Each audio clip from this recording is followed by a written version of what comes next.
He was one of the first 5 phone numbers I programmed into my phone because I realized this was going to be a resource I was going to use frequently.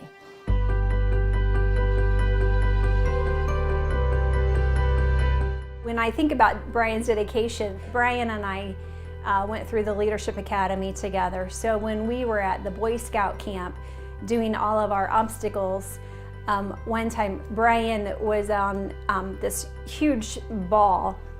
He rolled off in slow motion. He broke bones. He broke his ribs and we didn't even know it. And he was just like, it's for the team. I won. And he actually won that course.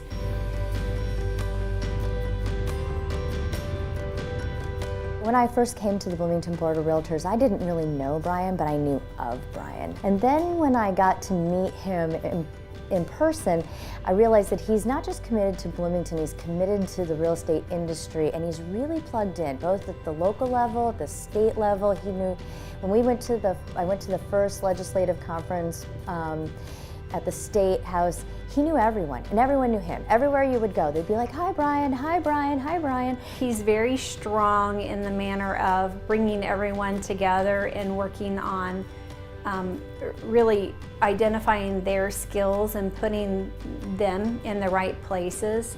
He makes sure that he knows all of the facts before making decisions, and I think that's probably one of his strongest traits for being in the leadership role.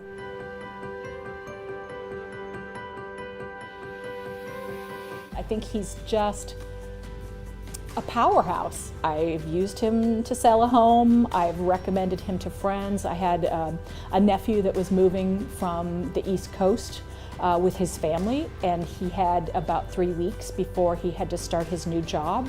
And Brian got it done. You know, he showed him 12 places in one day, and because they were here for 8 hours, and so but he got it done. Again, he's just a powerhouse. He always makes sure that other people know that he's available for them.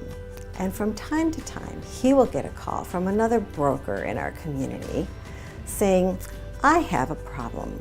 I'd like to bounce this off of you.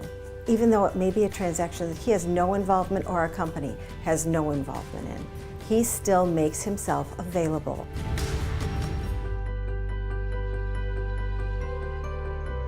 Brian was around and was instrumental in providing the leadership to say yes to what was the most profoundly challenging capital campaign that our organization has ever taken on. And I'll argue that there hasn't been a nonprofit in this town to date that has accomplished what we did through that capital campaign in raising over $11 million for youth within this community.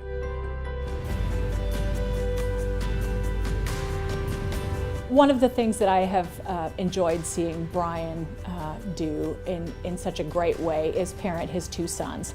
And they're not a lot alike, they're quite different individuals, and he just goes with whatever they're interested in, and whenever they want to do something, he is there behind them 100%. And I think that's something that will translate to the association as well, helping people find their passion and their individuality and those strengths, but also, you know, shoring up weaknesses and just making sure that people enjoy themselves in their life and in their careers. And Brian's heart is really ready for this position. I'm very excited for him, but I'm actually very excited to know that I have Brian as my state president.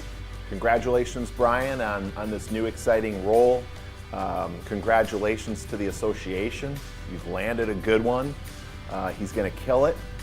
Coming and doing this video is just such a small, teeny token of my appreciation for you and all that you've done for our kids.